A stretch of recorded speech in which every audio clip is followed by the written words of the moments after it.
Irmãos, nós estamos esse mês falando sobre algo muito importante, né? O tema das mensagens esse mês é lutando contra os ídolos dessa geração. Você que já acompanhou esse mês aqui as palavras, já foi falado sobre a idolatria no serviço, a idolatria muitas vezes que nós geramos em nosso coração através do dinheiro, da distração. A pastora Luísa falou quarta passada sobre a impaciência como uma forma de, às vezes, criar um Deus no nosso coração. E para você que às vezes está visitando e vai pegar o finalzinho dessa série, eu só gostaria de antecipar um pouquinho para você, para que você entenda e faça sentido a mensagem de hoje, que Deus ele sempre foi contra a idolatria. Que a idolatria não é somente, muitas vezes, algo que nós vemos pessoas se rendendo a imagens de gesso, enfim, aquilo que nós muitas vezes como cristãos batemos o olho e falamos isso é idolatria. Mas a Bíblia diversas vezes, e eu trouxe essa mensagem no primeiro domingo do mês, ela vai pontuar sobre deuses que nós construímos em nosso próprio coração. Deuses que muitas vezes são aquilo que disputa o lugar do único Deus que deveria tomar o centro das nossas vidas. Por isso que nós dividimos as mensagens esse mês, mas ao longo de toda a Bíblia nós vamos ver situações que nós podemos trocar a presença de Deus por outras coisas tão supérfluas. A idolatria, enfim, um Deus que nós falamos com D minúsculo, construído no coração, é tudo aquilo que você dá mais valor do que a presença de Deus. É tudo aquilo que você investe mais tempo do que a presença de Deus, aquilo que você dá mais o seu suor do que estar na presença de Deus, enfim. E ao longo da nossa vida nós estamos suscetíveis a isso, porque se não estivéssemos, Deus não teria nos exortado através da tua palavra. E nesse penúltimo culto do mês de agosto, eu gostaria de falar com você sobre a importância da Bíblia no ato de revelar deuses escondidos no nosso coração. Irmãos, você sabia que você pode estar aí agora sentado e com algo em seu coração que precisa ser tratado e trabalhado por Deus? Vou esperar só um pouquinho a movimentação aqui dos irmãos, para nós concentrarmos, o pessoal sentar. Nós precisamos, enquanto isso, se você puder já ir abrindo a sua Bíblia, no livro de 2 Reis, capítulo 28, nós vamos ler. Os adolescentes puderem se assentar. Adolescente é assim mesmo, irmão. Mas nós vamos ler 2 Reis, capítulo 22, mas antes disso, só para contextualizar você dessa história que nós vamos ler, nós vamos entender nessa mensagem que a Bíblia, ela nos revela, ela nos mostra deuses escondidos, como aconteceu nessa história que nós vamos ler. Nós vemos aqui em 2 Reis, capítulo 22, um rei chamado Josias.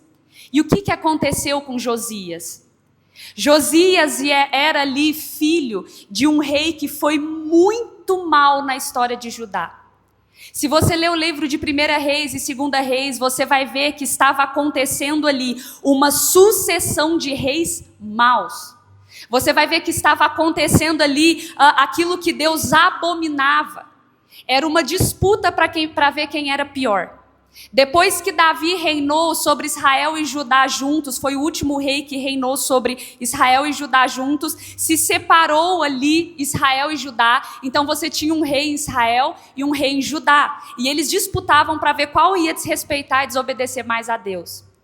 Você vê que dificilmente você encontrava um rei bom, porque a sucessão vinha de reis que vinham idolatrando outros deuses, se esquecendo do Deus verdadeiro. Até que chega então Josias.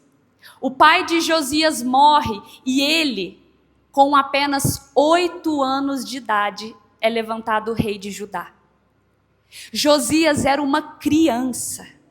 Você que é mãe, que é pai de filho pequeno, imagina o seu filho presidindo uma nação. Às vezes é inimaginável.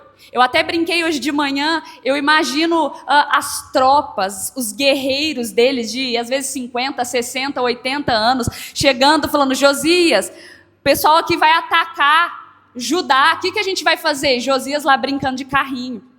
Às vezes falam, Josias, você pode descer aí do banco de areia para você poder resolver esse negócio aqui, fazer um favor? Porque imagine só uma criança.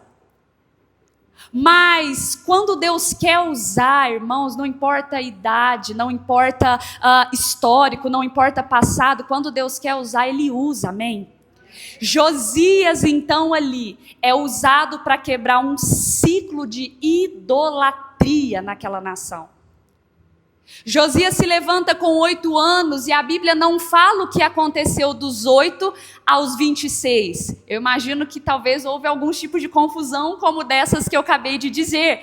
Mas a Bíblia diz que com 26 anos, eu estou te contando a história, assim como um filme, uma série, antes de nós lermos a Bíblia, para você entrar na história e entender o poder da palavra. Josias ali, quando ele fez 18 anos de reinado, ou seja, quando ele tinha 26 anos, um sumo sacerdote chamado Ilquias, talvez tinha o dobro, triplo da sua idade, chega até Josias e fala: eu encontrei o livro da lei. Irmãos, havia tantos anos que vinham vindo reis maus, que o livro da lei, a Torá até então ali que Moisés havia escrito, aquilo que regia a vida do povo, estava empoeirada, se assim podemos dizer, estava esquecida. E Ilquias então, creio que mexendo nas coisas ali do reino, encontra esse livro empoeirado. Então ele chega até Josias e diz: eu encontrei o livro da lei.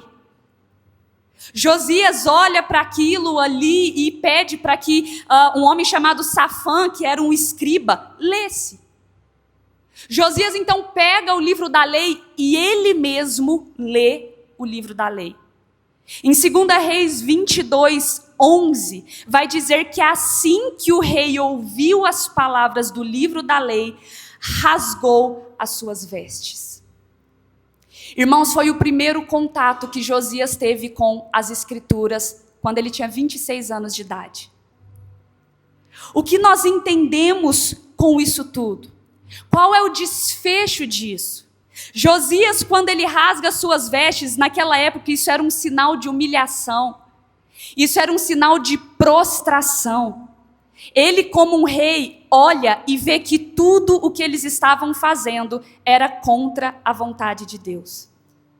A Bíblia diz em 2 Reis 22, do 16 ao 19, que então Josias olha e fala: meu Deus, nós estamos fazendo tudo errado.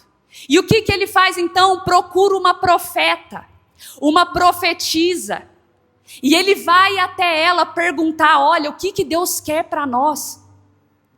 Eu imagino que em tamanho desespero, Deus usa a boca daquela mulher para dizer o seguinte no versículo 16: trarei desgraça sobre esse lugar e os seus habitantes. Tudo que está escrito no livro que o rei de Judá leu, eu farei acontecer. Porque vocês me abandonaram, vocês estão queimando incenso a outros deuses, vocês me provocam a ira. Diga ao rei de Judá: assim diz o Senhor, visto que o seu coração se sensibilizou e você se humilhou diante do Senhor, ao ouvir o que eu falei contra esse lugar, contra os seus habitantes, e porque você rasgou as suas vestes e chorou na minha presença, eu ouvi a sua oração. Irmãos, no capítulo 23, eu escolhi contar a história, porque se nós fôssemos ler os 2 capítulos aqui, ia tomar pelo menos uns 15 minutos. No capítulo 23, você está acompanhando na sua Bíblia, Josias, ele começa a reforma mais hardcore ali que ele poderia fazer. Ele começa a quebração de todos os postes ídolos. Josias começa a destruir os altares de idolatria. Josias entra dentro da sinagoga, onde estava num nível de profanação tão grande que existiam prostitutas dentro do templo. Josias chega e expulsa todas as prostitutas cultuais que adoravam Azerá. Josias começa uma limpa ali contra a idolatria, depois do quê? De uma revelação da palavra de Deus. O que nós aprendemos com isso? E são só 2 pontos que eu quero falar essa noite. O primeiro ponto é que nós somos completos ignorantes sem a palavra de Deus. Sem conhecimento da palavra, irmãos, nós vivemos uma ignorância. Nós vivemos uma alienação. Sem um conhecimento das Escrituras, nós como cristãos inseridos em um mundo onde há tantas vozes, tantas informações, nós somos completamente alienados. Josias só entendeu que a prática habitual daquele povo era errada porque ele teve uma revelação das Escrituras. Sabe, a falta da palavra nas nossas vidas pode nos deixar alheios ao que Deus quer fazer. Irmãos, imagine só, Deus detestando o que estava acontecendo. Josias passou 18 anos achando que estava tudo bem. E talvez Deus quer falar conosco essa noite. Talvez você tenha vivido 1 mês, 1 ano, 10 anos, pensando que aquilo que você tem feito, talvez, pensando que aquilo que você tem deixado de fazer não está, talvez, trazendo um incômodo ao coração do Senhor, que está tudo bem. Mas quando nós temos contato com a palavra, ela nos confronta a respeito da vontade de Deus.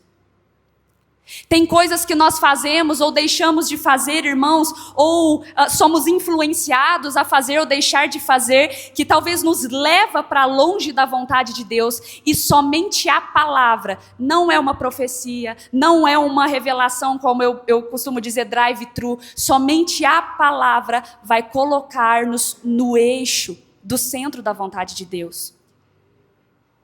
Sabe o que aconteceu aqui, irmãos? Primeiro ele buscou a Escritura e depois ele foi até o profeta. Muitos de nós estamos atrás de profecias. Eu conversava com minha mãe num almoço semana passada, o quanto de gente nós já não conhecemos ao longo de 26 anos de caminhada, que às vezes chegava e falava, Deus me falou para isso, e veio alguém lá do Nordeste e mandou fazer isso, e a pessoa larga tudo, muitas vezes por alguma coisa que veio de fora, não examina as Escrituras e toma a direção errada. Por que que a Bíblia está nos ensinando isso? Porque a Bíblia nos ensina que Josias, ele entende a palavra, ele então busca a revelação, e sabe qual que é a revelação que a profeta dá para ele? O que você leu é o que vai acontecer. Basicamente ela falou, eu só estou aqui para confirmar o que está nas Escrituras. Deus nunca vai falar algo que está fora das Escrituras. O Espírito Santo trabalha em cima da palavra. Portanto, se não conhecemos a palavra, tudo que podemos ouvir de fora, sem base na palavra, irmãos, pode nos levar para longe do caminho do Senhor. Quantas decisões erradas já não tomamos por não ter uma vida de leitura da palavra? Sabe, não existe jogo fácil no cristianismo. Irmãos, às vezes, quem me dera, se fosse fazer uma oração, Senhor Jesus, eu devo sair desse emprego amanhã, e aí viesse um anjo ali naquele momento, sim filha, saia. Mas geralmente, pelo menos comigo, não é assim que acontece. Se é com você, amém, irmãos, privilégio. Mas eu creio que com a maioria não é assim que acontece. A maioria muitas vezes passa por tempos de silêncio do Senhor. A maioria de nós muitas vezes passa por momentos onde a nossa mente vai tendenciar a ser inflamados pelas circunstâncias ao nosso redor. Mas aqueles que estão firmes nas Escrituras, irmãos, vão se basear na vontade de Deus. Sabe, em Deuteronômio 32:2, eu me lembro desse versículo quando eu falo sobre as Escrituras, que a Bíblia diz, goteje a minha doutrina como a chuva, destile a minha palavra como orvalho, como chuvisco sobre a erva e como gotas de água sobre a relva.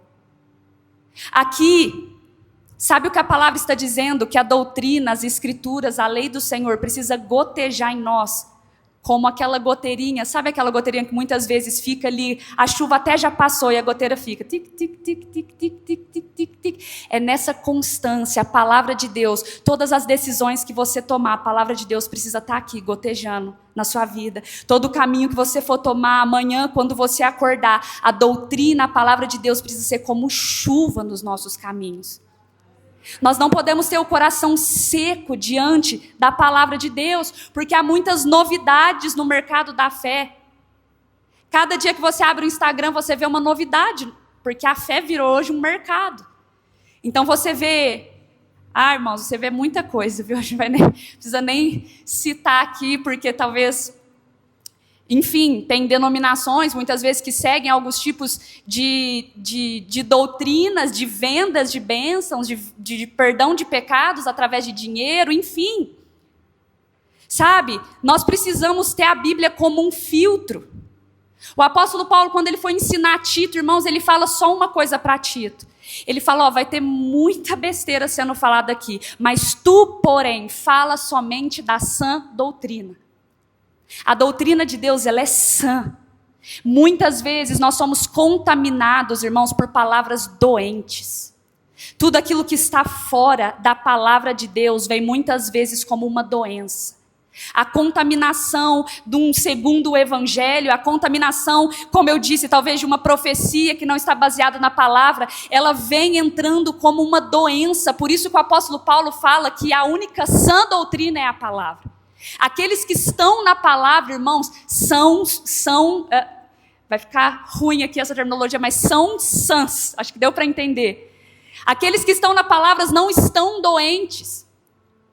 Aqueles que caminham na palavra têm uma mente sarada. Que quando vem, muitas vezes, como eu disse, um outro evangelho, como o apóstolo Paulo já disse sobre isso, nós estamos imunes. É como se fosse uma vacina de imunidade contra um falso evangelho. Porque muitos irmãos caem muitas vezes nessa teologia que não precisa mais congregar, que agora você é a igreja. Porque muitos caem porque não tem um filtro da palavra. Pense que a palavra é como um filtro no seu coração. E então entra esse tipo de terminologia. Como não tem o filtro, ela cai no coração.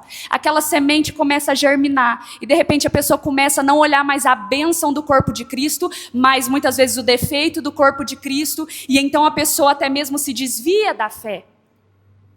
Ou a pessoa começa a ouvir uma doutrina de que Cristo não é mais suficiente. Que eu preciso de Cristo e mais alguma coisa. É Cristo mais prosperidade, Cristo mais isso, Cristo mais aquilo, para então fazer o combo da felicidade. Se eu não tenho o filtro da palavra, irmãos, aquilo entra como uma doença sorrateira. Sabe, Deus, ele não vai ter compromisso com a palavra de ninguém. Irmãos, Deus não tem compromisso com, se eu quiser lançar algo aqui sobre... Deus não vai ter compromisso comigo, Deus tem compromisso com as Escrituras. Se eu prego as Escrituras, o Senhor há de realizar, porque o compromisso dele é com as Escrituras.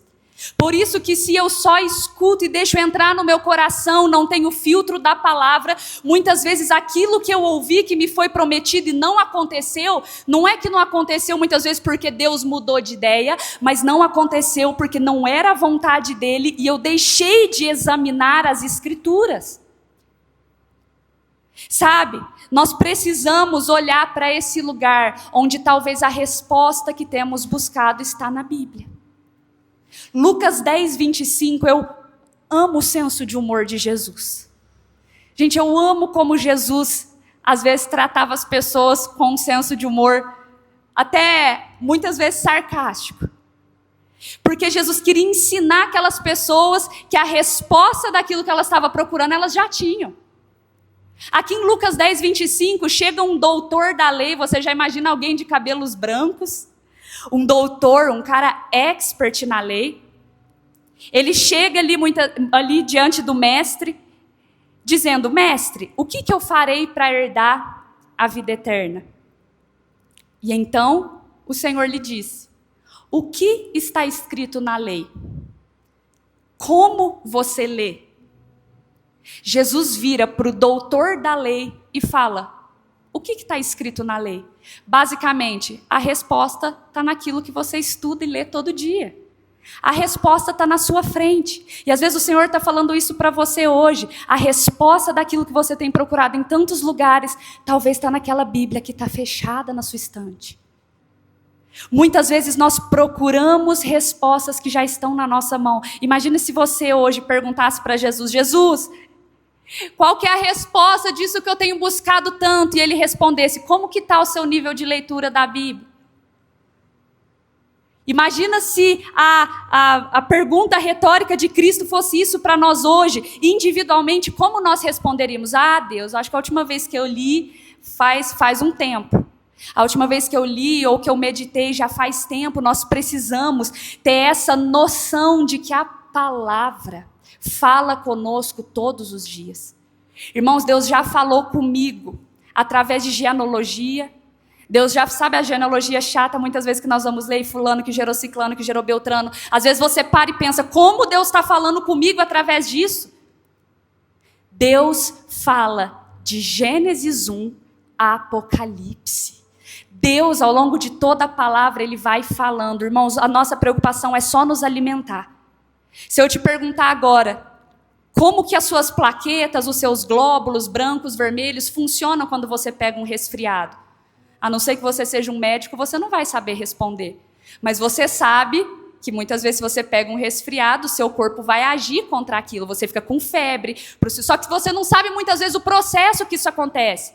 E a palavra é a mesma coisa, você não precisa entender como que se eu ler a história dos reis, isso vai trabalhar o meu coração. O nosso processo é obedecer e fazer, e deixar que Deus vai trabalhando.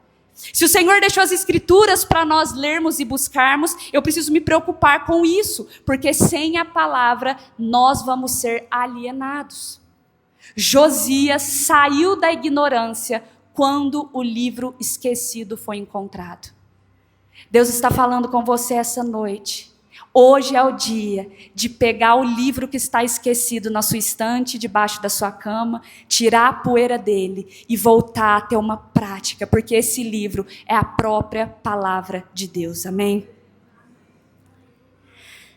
Segundo ponto, irmãos, e último, por que então, se nós já sabemos que a Bíblia é a palavra de Deus, que a Bíblia é o livro mais lido do mundo, que a Bíblia sofreu perseguição por milênios de anos. Se eu sei que a Bíblia é o que me alimenta, por que que nós fugimos da Bíblia? Por que que nós não queremos ler a Bíblia? Nós precisamos entender que não parte só de um lugar de, eu estou cansado e não quero ler hoje.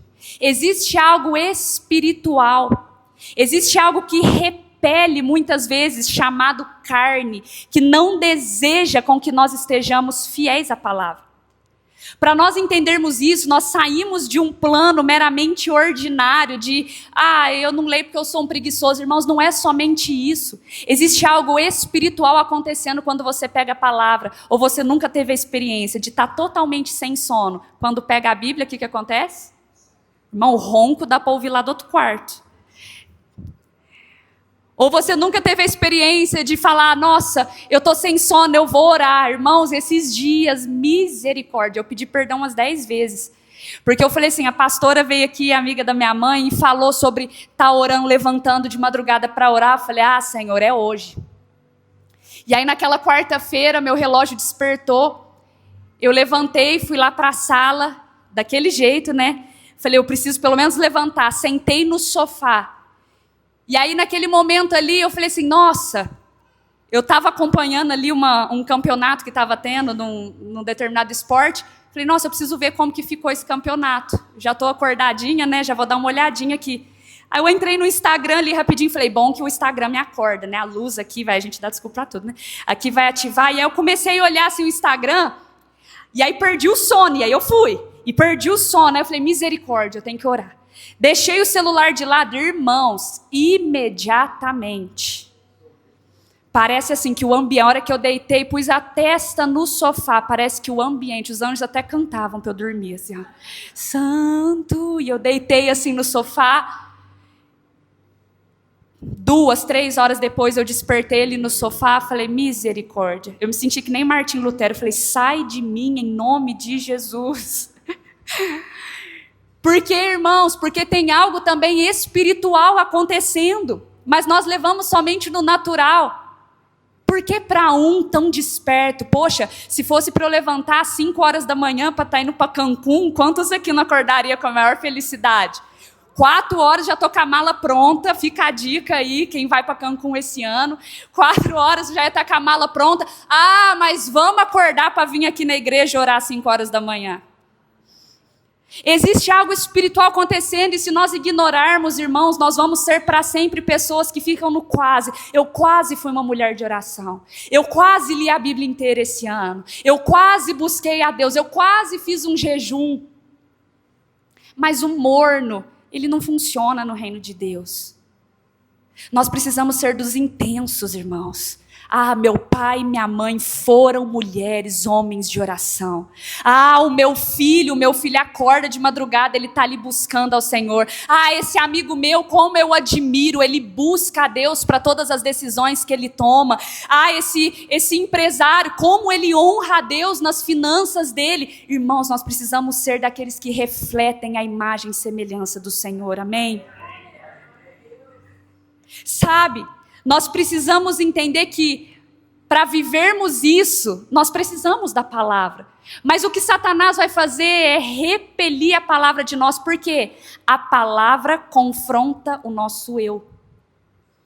A minha e a sua carne, entenda isso. Isso vai mudar a percepção que você olha para você mesmo. Se você, às vezes, se achava bom até hoje você vai entender que sem Jesus não dá. A nossa carne, irmãos, ela não quer ser confrontada. É natural nós recebermos correção e nos repelirmos.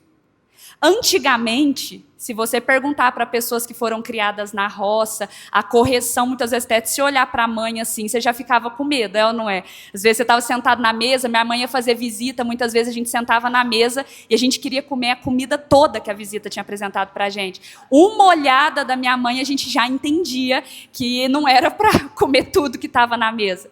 Antigamente era um pouco mais assim, mas eu não sei se você concorda comigo que passa geração, está cada vez mais difícil a correção, sim ou não? Você tenta hoje olhar para um adolescente e falar assim, filho, você está errado, irmão. Você vai parar até no assunto do psicólogo dele, viu? Se você tenta falar para um funcionário hoje assim, olha, não é desse jeito que faz, é desse, assédio. Por que nós vemos isso hoje? Claro, irmãos, eu não estou falando da exceção que realmente acontece, mas eu estou falando que hoje está corriqueiro isso acontecer. Não se corrigem mais filhos, não se corrigem mais crianças, não se pode falar mais de qualquer jeito. Você vai fazer um discurso público, você tem que abranger até a maionese e o ketchup que estão presentes, porque não se pode mais falar de qualquer jeito. Então nós temos que olhar para uma situação onde a nossa carne está sendo moldada a não aceitar a correção. Em qualquer ambiente. E aí vem a Bíblia, que é um travesseiro. A Bíblia é uma espada. A Bíblia é confronto. A Bíblia, sabe o que ela vai fazer com você, irmãos? Você vai ouvir de cá que você precisa se vingar, e a Bíblia vai falar da outra face. Você vai ouvir de cá falando que muitas vezes, faça desse jeito, e aí você vai para a Bíblia vai mandar você andar na contramão do sistema. E a nossa carne muitas vezes vai falar, não, Senhor, eu aprendi que é assim. Mas a Bíblia, as Escrituras, vai te mandar ir para outro lugar. E a nossa carne não quer isso. Imagine só, num mundo onde a música cristã é de vingança hoje em dia, né? Quem te viu passar na prova e não te ajudou, quando vê você na bênção, vão se arrepender. Você escuta isso no meio cristão, você vai para a palavra, bem-aventurado aqueles que se humilham. Ah, irmãos, a nossa carne é confrontada o tempo todo, por isso que a sua carne vai fugir da palavra. A sua carne vai buscar fast food gospel. A sua carne vai falar que um Reels de 30 segundos que você viu no Instagram foi Deus falando com você para você tomar uma direção. A sua carne vai gritar alto. Mas como deixar a carne quieta com a palavra de Deus? Essa mensagem eu baseei no livro do J.C. Ryle, que ele fala sobre a importância das Escrituras. O livro chama A Importância da Bíblia. E eu tirei algo importante aqui que ele fala para ler, reproduzir literalmente aqui o que está nesse livro, que diz o seguinte: se você quer saber mais sobre investimento, leia um livro. Quer saber mais sobre empreender, assista um podcast. Quer salvação para a sua alma, leia a Bíblia. Ele diz, toda a educação que você pode receber não te salvará do inferno. a menos que você conheça as verdades da Bíblia. A química nunca silenciou uma acusação demoníaca. Ah, irmãos, alguém manifesta um demônio do seu lado, vai tentar usar os seus diplomas para expulsar esse demônio. A psicologia nunca salvou alguém do inferno. São caminhos paliativos, leis. Estudei 5 anos todo tipo de lei que você imaginar. Nunca vi uma lei curar a alma de alguém. Mas ele diz, feliz o homem que possui uma Bíblia. Porque ele entendeu que é obedecendo que ele alcançará a verdadeira alegria. Ah, irmãos, que lindo nós vermos isso, que lindo nós vermos a própria palavra nos motivando, como em Romanos 10:17, por exemplo, quando diz que a fé vem pelo ouvir, e ouvir o quê? A palavra de Deus. Está faltando fé na sua vida? A resposta é a palavra. Está faltando direção, lâmpada para os meus pés, é a tua palavra e luz para os meus caminhos. Está faltando direção? Palavra. Priscila, eu não sei o que fazer nessa situação. Palavra. A palavra tem a resposta para todas as indagações do ser humano. Eu comentei essa manhã, os irmãos pediram para eu até passar o nome do livro, e eu vou recomendar aqui essa noite para vocês. Um pequeno livro, o pastor Wagner tinha trazido pela manhã até alguns exemplares de um livro desse mesmo autor. Não conseguimos nem entregar para todo mundo que estava aqui de manhã, faltou e faltou muito. Mas eu recomendo vocês lerem um livro, ele é bem pequenininho, chamado Verdadeiro Evangelho, de Paul Washer. Irmãos, esse livro, alguém aqui já teve a oportunidade de ler? Já? É um livro que vai mudar o seu cristianismo. Ele deve ter ali suas 50 páginas. Você é um antes do livro e um depois do livro. Tudo que você achava que sabia, às vezes, sobre o Evangelho é destituído. Por quê? Basicamente, o livro é sobre falar o quanto nós, às vezes, caminhamos sem Deus, o quanto que a lei do Senhor baseia toda a moralidade do homem. O quanto a lei do Senhor, irmão, se você perguntar para um ateu, você acha certo trair? Ele vai falar que não. Se você perguntar de onde você baseou essa premissa, não existe nenhum documento que baseou uma lei moral do adultério, a não ser a Bíblia. Você tem a Bíblia como primórdio da base de toda a lei moral do ser humano, aquilo que deveria ou não deveria ser feito. Nós não conseguimos cumprir a lei, por isso que Jesus veio. Mas ele veio e disse, mas sede santos. Procurem andar em santidade, procurem se santificar, procurem matar as suas vontades diariamente. Nós não seremos perfeitos, mas a Bíblia é o nosso padrão de moralidade. Se eu não conheço a Bíblia, irmãos, como eu vou seguir o padrão de Deus aqui na terra? Sabe, amanhã a Telria vai estar aqui falando sobre as leis, a legislação do trabalho. Você como empreendedor, se você não sabe que tem que depositar o FGTS, se você não sabe que ali o 13º salário, você está caminhando fora da lei. É a mesma coisa a palavra, se eu não conheço o que Deus quer de mim, como eu posso dizer que estou fazendo a vontade dEle? E é nas Escrituras que isso vai ser revelado.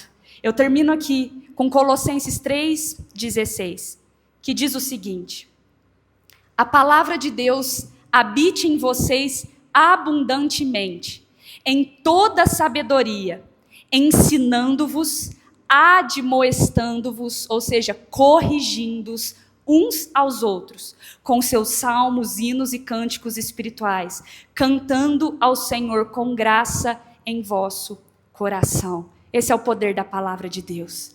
Irmão, se você puder ficar de pé no seu lugar, eu gostaria de fazer um desafio como igreja. Nós fizemos já de manhã, graças a Deus muitos irmãos fecharam aí nesse desafio. Ontem os jovens começou esse desafio.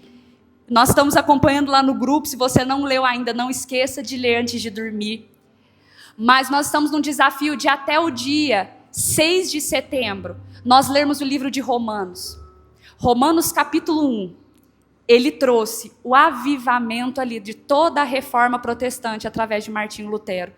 Um capítulo da Bíblia fez com que o que você tem hoje nas suas mãos em português chegasse nessa linguagem, a palavra de Deus, transmitida a diversas nacionalidades, através de um homem que leu um capítulo da Bíblia.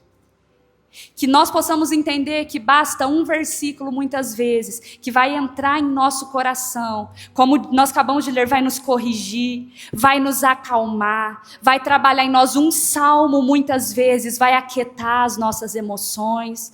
A palavra de Deus é vida.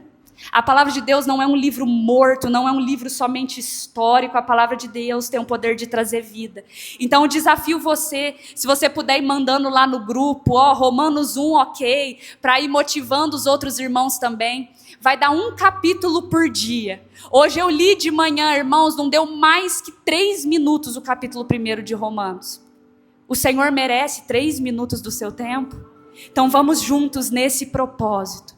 Eu gostaria de chamar o pastor Wagner, que vai orar por nós aqui essa noite, para que você consagrasse, irmãos, a sua vida, o seu mês diante do Senhor, mês de janeiro, de agosto que já está no finalzinho, que o Senhor possa redirecionar rotas aqui, através